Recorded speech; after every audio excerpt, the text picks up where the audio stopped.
You might be planting your potatoes the wrong way and not even know it. There is a better way to do it. Join me today as I discuss planting potatoes and then demonstrate how I do it in my garden.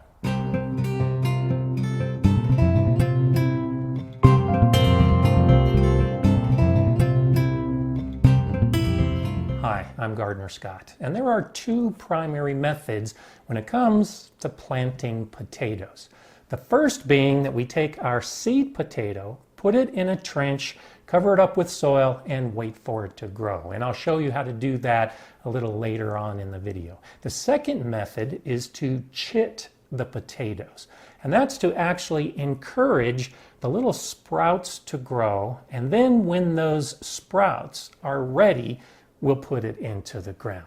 And this video will show primarily how to chit the potatoes before we get them in the ground. And this is a process that can take many weeks. So this video will encompass the entire process and will take place over a couple weeks. Now let's begin by talking about seed potatoes. Now, it's really not a seed. It's an actual potato that we're going to put in the ground to get a potato plant. But because this is how we get more plants, we call this a seed potato. Potatoes do produce a flower stalk that produces seeds, but that's not typically how we propagate potatoes. Instead, we do it asexually, which means we take these little tubers from a previous plant, put them in the ground, and we will get the exact same plant. That's how we know that the variety we're planting is exactly the variety we want to grow. And so these seed potatoes that we put in the ground are just the harvest from an earlier crop. The process of planting potatoes when you're going to chit them begins many weeks before they actually make it into the ground. Now in spring, as the soil begins to warm up to about 50 degrees Fahrenheit, 10 degrees Celsius, we can start thinking about putting potatoes in the ground. There are a few good reasons why you might want to chit your potatoes before planting them. The first being that this process takes many weeks. And so if you get your potatoes weeks before they're ready to go in the ground, then you might choose to go ahead and chit them. Or if you live in a region that has a shorter growing season and you need a head start, well, chitting can give you that head start. If you're saving potatoes from a previous crop and the storage conditions are beginning to warm up, it might be time to start chitting. Typically, you will begin the chitting process 4 to 6 weeks before you put the potatoes in the ground. And you can put the potatoes in the ground 2 to 3 weeks before your last frost date. Now, these plants can handle some cool conditions, but they can't handle freezing conditions. So the idea is that we put the tuber, the seed potato, in the ground and it begins growing before the last frost date. And then when the plants emerge, well, the danger of freezing has passed and the plant can grow without that threat. So when you back up the 2 to 3 weeks before the last frost date and then 4 to 6 weeks before that to actually start the chitting, you can see that you can have the potatoes ready to go a couple months before you're actually going to put them into the ground. The first step in the process of chitting begins by waking up the potatoes. Now, potatoes are usually stored in a cool, dark location. They're dormant. They're not ready to grow yet. So we need to wake them up and tell the potato that it's springtime, so start growing. And typically we'll do that with warm temperatures. Ideally, you want to have the potato in a 70 degree Fahrenheit, about a 21 degrees Celsius area that's dark for about a week. That wakes up the potato. And you may notice at the end of a week that you begin having these little sprouts that are starting to appear from the eyes on the potato. Now, what I did was order potatoes from an online nursery. They arrived and then I left them in the bag, a dark spot, and then I put them in a nice warm location that was about 70 degrees Fahrenheit. They've been in these bags for a week. And as I pull them out today, I can see lots of little sprouts starting to appear on this seed potato. Now, you've probably done this by accident many times before. If you bought potatoes from your store, you put them in your pantry, a nice dark, warm environment, and then you checked on them a few weeks later and saw those white sprouts growing from the eyes, well, that's essentially what we're doing. The difference is that we don't want big, long, white sprouts. We want short, little, stubby, dark green sprouts when we put them into the ground. So after the potato is awake, the next step is to actually allow these little stubby pieces that are white because they've been growing in bags and expose them to some light so that that process will begin for them to darken and then grow and become nice and healthy before we put them in the ground. This part of the process is very easy. We just need to take our seed potato and put it in a container that allows the entire potato to get some light. And it's often done in an old egg carton. So I just take the potato and stick it into the egg carton. There is an up and a down to the seed potatoes. We want to make sure we get the right end up. On one of the ends, you should see the remains of where a stem was attached to this tuber. And on the opposite end, you'll see a lot of the eyes and where that growth will develop. We want the side with the eyes up, we want the stem side down. And then we'll do that with the rest of our potatoes. We'll take a look, try to find where the stem was, and put that down. And we'll keep doing this with the rest of our seed potatoes. Do be careful during this part of the procedure because each of these little growths will be a future part of the plant. And if you knock them off right now, well, then you've pretty much wasted this seed potato. So take your time, and when you put them into the egg carton, try to place them so that you're not knocking them off with your fingers or with the carton itself. And now we'll want to put this into a pretty well-lit area, but try to keep it out of direct sun. Ideally, the temperature should be 50 degrees Fahrenheit, that's 10 degrees Celsius. But many of us don't have a cool spot like that in our house. And so we'll just put it by a windowsill, allow the natural air temperature to be warmer than ideal, and then wait for these little sprouts to start growing and turning a dark green. Now, some of the seed potatoes you get may be quite a bit bigger. And so these big ones might not work as well in an egg carton. So let me show you how I deal with these big ones. For the bigger potatoes, and when I run out of egg cartons, I just put some newspaper in an old plant tray and use that to help cushion these potatoes. Looking at the stem end, put the sprouts on top. And this helps keep them so that they're elevated to see the light. They're not exposed to the plastic underneath, which could cause it to rot. Because during this entire process, we want these potatoes to stay dry. If they're exposed to moist conditions, they could rot, which also defeats the purpose. So I've got one of my egg cartons.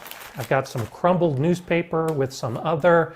I can go ahead and continue doing the rest of these potatoes. Now, I have made plant tags to identify which are which. Those are the same plant tags that I'll put next to these seed potatoes once I put them out to the garden. It's a good idea at this point to avoid getting the potatoes mixed up, especially if you're growing some varieties that are quite similar. I have a variety here that's a red potato, so I could easily mix this with these bigger white potatoes. And so now I'll take my other egg carton and continue following the process to give all of these exposure to more light. So I'm finishing up with these Magic Molly purple potatoes. And now I'm just going to actually leave them on this table.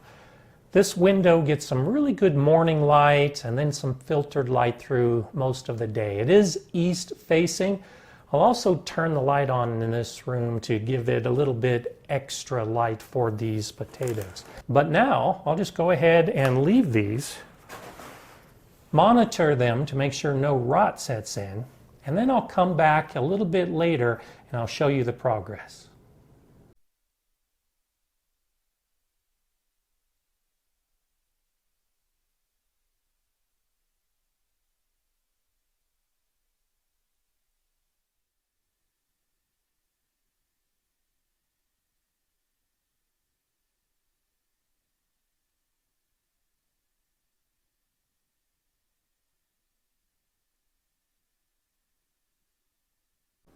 After 2 weeks, I've got some really good sprout development on these potatoes, and they're ready any time to go out in the garden. But I want to do one more thing for these potatoes specifically, and it has to deal with the size of the seed potato. Now, for a potato that's about the size of a golf ball or an egg, we can put this directly into the soil and expect it to grow. We can do the same thing with these larger potatoes, but these larger potatoes have a lot more eyes and many more sprouts. So we can actually cut these larger potatoes into smaller pieces, pieces that are closer to the size of an egg. And that will give us many more plants and a much bigger harvest. So as I look at a big potato like this, I see 3 sprouts right there, one on that side, looks like there's another one developing over there, and a couple other potential eyes. This one is doing even better. I count 1, 2, 3, 4, 5, 6, 7, 8 that have already started sprouting, and it looks like a couple more that have potential. So what I'm going to do is cut this, and so ideally, I want 2 to 3 sprouts per piece. And so because this has 8, I'm going to go ahead and cut it into 3 pieces. So I'm going to make an initial cut right here, and that gives me 3 eyes. 1, 2, 3. And I'll set this to the side. Beautiful purple. And then as I look at this one, I see that there's 1, 2, 3 on this side and 1, 2 right there. So I'm just going to go ahead and cut this down the middle. And now I've got 3, 2, and 3 with the potential for a few of these other eyes to start growing. And as I look at this small potato, there's no reason to cut it. It's perfect size. But it has 1, 2, 3, 4, 5, 6 pretty good sprouts developing. So I could cut it in half at this point and get 2 sections of 3 each. Or what I'm actually going to do, because I like the size, is I'm going to knock off some of these little sprouts so that I'll be left with my target of 2 to 3 sprouts per potato piece. This is a whole potato with that amount. This is a cut potato with that amount. I could go ahead and plant this whole potato into the ground right now. There'd be no problem with that. It is a good idea to wait a few days on these pieces that have been cut. We've just wounded this potato, and if we put it into the ground right now, this fresh cut side is susceptible to rot and insects. So we really want it to callus over. We want it to dry and essentially give us a protective coating in this cut area. So I'll leave this piece with the cut side up and put it back into my egg carton so that it'll dry. So all of these pieces will dry over the course of the next couple days. This piece, I'm just going to go ahead and set back in the egg carton, not worrying about drying or callusing, just so that all of these pieces will be ready to plant at the same time in the garden. And so now I'll continue to cut these pieces as necessary to try to give me 2 to 3 sprouts per piece. Now, you might be wondering why 2 to 3 is a magic number. This one has 4 highly developed ones and another 2 or 3, and it's a big piece, and I could let all of these grow. Each of these sprouts will grow into a plant. Do realize that the energy for that plant is coming from each of these potato pieces. And so we want to give these young sprouts that are growing into plants as much energy as we can. So by limiting to 2 or 3, we're giving each of these sprouts a better chance to grow into a nice, robust plant. And so now I'm just going to keep doing this, going through the potatoes, cutting them into smaller pieces. This one has 3, this one has 2, this one has 3, and then I'll put them back in the cartons to dry. And in another couple days, I'll go ahead and come back, check on the calices, and see if these potatoes will be ready to go outside.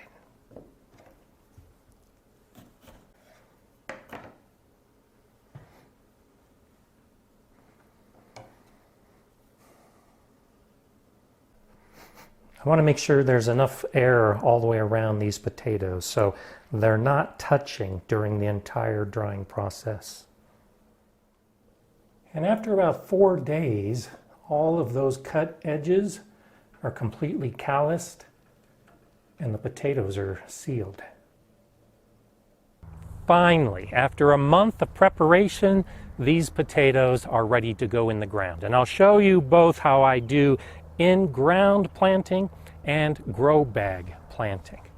But first, we need to understand a little bit more about the potato, because this is where many gardeners get it wrong. There really is a right way to plant potatoes, but there are 2 different kinds of potatoes, which means there's 2 different types of right ways to do it. And understanding those 2 different kinds of potatoes can help you determine whether a container like a grow bag is best, or whether in-ground or raised bed growing is best.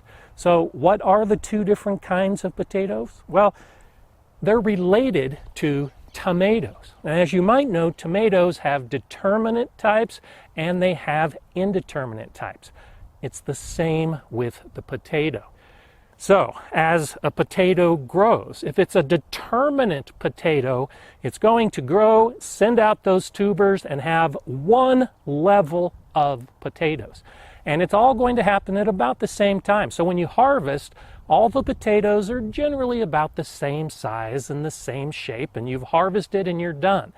But if it's an indeterminate potato, it'll keep growing and growing, and as you bury the stem, you can expect to get more potatoes along that stem. And when you harvest, well, the potatoes that formed deeper down are going to be bigger, and the potatoes that formed higher up are going to be smaller. And it all comes down to which variety you've selected to grow. And this is why many gardeners might not be planting potatoes correctly based on the type of potato that they're growing. You've probably seen and heard that you put your seed potato in the ground and then cover it with soil. And as the plant grows through the season, you mound more soil around it. And as it grows again, you mound more soil. And by the end of the season, you've got a big mound of soil around the potato plant, and then you harvest. Well, that can be suitable for indeterminate potato types, but it's not necessary for determinate potato types. There are many varieties of determinate potatoes that only need about 4 inches of soil above the seed potato, because it's going to send up the stem and then put a flat layer of potatoes as the plant continues to grow. Mounding that plant really doesn't do much harm, but it's effort that isn't necessary. And the plant really doesn't need it. And when it comes time to harvest, you got to pull away all that soil to get to that base layer. And so how do you know if you have a determinate or indeterminate potato seed? Well, it's important information, but it's one of those answers that is difficult to find. There are many nurseries and potato growers that don't list it anywhere on their website or on the bag of seed potatoes that you get. You might have to do some deep research to find out. There are some clues. If you're planting an early potato, which is a general category of potatoes that don't take as long to grow and develop until you reach harvest, well, those are probably determinate potatoes because the plant is growing and it's sending out one layer of potatoes all at once, and that tends to take less time, hence early potatoes. Mid-season potatoes are also generally going to be determinate, but you don't know for sure because there are many mid-season potatoes that are indeterminate. This is a case where the extra research can help you when it comes time to plant. And the late season tubers, those potatoes that take a long time to develop, well, they're more likely to be indeterminate potatoes. And it makes sense because it takes time for the plant to grow. It'll send out some of those tubers. It'll grow some more, send out some of those tubers. And that takes a long time, hence late season, and why they're more likely to be indeterminate. A good example of this is this Magic Molly potato that I've been holding. It's considered a fingerling type of potato. It's a late mid-season, but I couldn't find anywhere whether it was determinate or indeterminate. Now, because it's a late mid-season and because it's a fingerling, I'm going to assume that it's an indeterminate potato. And so how I choose to plant these will differ than how I choose to plant the determinate. And I'll show you both of the methods. I've dug this trench about 8 inches deep. 6 to 8 inches is a good target. And this seed potato, which is uncut, I'm going to just place in the trench with these chitted sprouts facing up. And then I'll continue to add more potatoes to this trench, again with the chitted sprouts up. If you're doing the potatoes before they've been chitted, this is a good time to try to look and see if you can find the root end and the eyes, because it works best if you put the eyes up. And now I'm going to continue doing this. Now this is a cut and calloused potato, placing it in the trench as well until I have my potatoes placed about 12 inches apart. And then I just fill in the trench. It's as simple as just covering the potatoes. Now, you don't want to be too rough because depending on how long your chitted sprouts are, you don't want to break them off by just dumping a lot of soil. So by covering lightly at this point, try to avoid damage. And then once that soil's in place, covering a little bit more, these potatoes are planted. It's as simple as that. Now, you might have also seen that you only cover with about 4 inches of soil and allow the plant to grow and then continue to cover with more up to whatever that final level of the soil is. Well, because my trench is about 8 inches deep, for the most part, that's going to be my final layer. And because I've already got those sprouts started, I'm going to go ahead and fill in the trench completely. I'm not going to make an extra effort to only do half the trench and then come back later and finish with the final half of the trench. These potatoes will be fine to grow up through the 6 to 7 inches of soil that I'm placing on top of them. These are fingerling potatoes, and this is a special bed I'll have another video about, these purple potatoes in this bed. And so I'm not going to let them grow for the full season. I'll be harvesting a little bit early so I can get some smaller purple potatoes.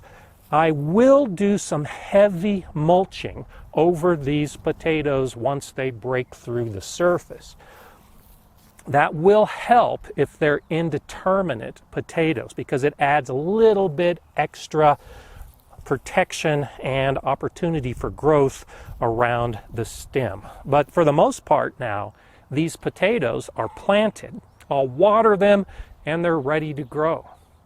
I'm also growing the same type of potato, these Magic Mollies, in containers, in these grow bags. And containers are a great way to consider growing your potatoes. You can grow them in an area of the garden that isn't a fully developed bed. You can keep the potatoes within the container with ideal soil, and then when it comes time to harvest, you just dump out the bag and pull out the potatoes. There are so many advantages to it. With these particular potatoes, because they're bordering on the possibility of being indeterminate, I'm going to treat them as indeterminate potatoes in the grow bag. I've started by placing about 4 inches of soil in the base of these bags. And so now I just place the seed potatoes on top of this prepared soil. Each of these is going to need about 2.5 to 3 gallons of space. So in a 5-gallon bucket, you can do 1 or 2 potatoes. In a 15-gallon grow bag, you can easily do 5 or 6 of the potatoes. And so I'm just going to spread them out. And because this is a larger grow bag, I'm going to put 6 potatoes in this bag. And now I'm going to cover these seed potatoes with my potting soil blend. And what I'm trying to do at this point is to cover them with about 6 inches of this potting soil. They'll be able to grow up through that without any problem. But because I'm treating them as indeterminate potatoes, over the course of the season, I will add more and more soil as the plants grow, so that eventually I'll have soil all the way almost to the top. I'll leave a couple inches from the very edge, but these are pretty deep. These bags are about 14 to 16 inches tall, which means I'm going to have the potatoes growing in quite a good depth of this mix. And understanding how potatoes grow is important at this part of the growing process, because this really isn't a root. That's a common misconception about potatoes, that they grow on the roots. No, instead, this is actually part of the stem. These tubers are just enlarged parts of the stem of the plant. So we can put these seed potatoes pretty low. Again, only about 4 inches from the bottom. There will be some root development, but as the plant grows up and sends out more branches and stems, that's where they're going to enlarge and grow into tubers. So as long as we provide enough soil above the seed potato for those tubers to develop, then we can expect to get a pretty ample harvest. In this bag, I'm going to grow some Yukon Gold potatoes. And this is a much bigger potato. These are the biggest of my seed potatoes. And I've done something a little bit different. I've actually angled up the soil. So it's about 4 inches deep on this side, about 6 inches deep on this side up here. And I'm going to go ahead and put in 2 of the seed potatoes down low, and then stagger 2 of these seed potatoes a little bit higher. And then I'll cover with soil. These Yukon Gold potatoes are determinate potatoes. So I've covered them with about 6 to 8 inches of soil, and that's all. I'm not going to be mounding any more soil in these grow bags because remember, determinate potatoes can get by with as little as 4 inches, and the 6 to 8 should be fine. And why did I angle a little bit? Well, because they tend to put out the potatoes on a flat plane within the soil. And so if I have all of those seed potatoes growing at the same level, those tubers are going to grow into each other. So I've offset them a little bit just so they have more space to grow within the grow bag. I'm going to continue to add soil over the season to the Magic Molly potatoes, but these are done. And so at this point, I can go ahead and mulch pretty well with some straw. One of the biggest issues with growing in containers or grow bags like this is that the soil tends to dry out faster. And we want the soil to stay evenly moist from this point forward with these potatoes. So they're going to be watered every day, maybe even twice a day, to keep the soil moist. And by adding a straw mulch on top, that helps reduce some of the evaporation from the surface and means I won't need to water quite as often. My raised beds are amended with quite a good amount of organic matter, and so there's some good nutrition there. So I did not add fertilizer when I put the potatoes in this bed, but I did add fertilizer to my potting soil blend for the grow bags. And my basic mix is 2 parts peat moss, 2 parts compost, 1 part vermiculite, and then I added a balanced fertilizer based on the bag directions for the amount of volume that I was making. I also added some worm castings, not as much as I would have liked because I just didn't have as many worm castings, but that is another great amendment for your potatoes. They should be growing in as rich a soil as you can use. And most bags of potting soil will probably be good enough as long as they do have some fertilizer in it. And that's all there is to it. Now, because the Yukon Gold, the Determinate potatoes, have a shorter season, I shouldn't need any more fertilizer for those bags. But for the long season varieties, I'll probably have to add more fertilizer during the growing season. And for that, I'll probably use a nettle tea or a comfrey tea, something nice and organic to get some more nutrients into the soil. And that's all there is to it. For those longer growing varieties, the indeterminate potatoes, I'll pull aside the mulch when I add more soil and then spread the mulch again. But all of the bags and all of my beds will be mulched through the growing season. And then I just wait until it comes time to harvest. And I'll be covering that in future videos. It's 2 weeks right now before my last frost date. And even though I've got some snow possibilities in the future, those potatoes are now covered by soil and should stay warm enough until we get past that threat of frost. So I'm not that worried about it. But they're in the ground, they're ready to grow, and I'm looking forward to a harvest a few months from now. If you want to learn more about growing all kinds of plants within your garden, I suggest you watch one of these videos next. I'm Gardener Scott. Enjoy gardening.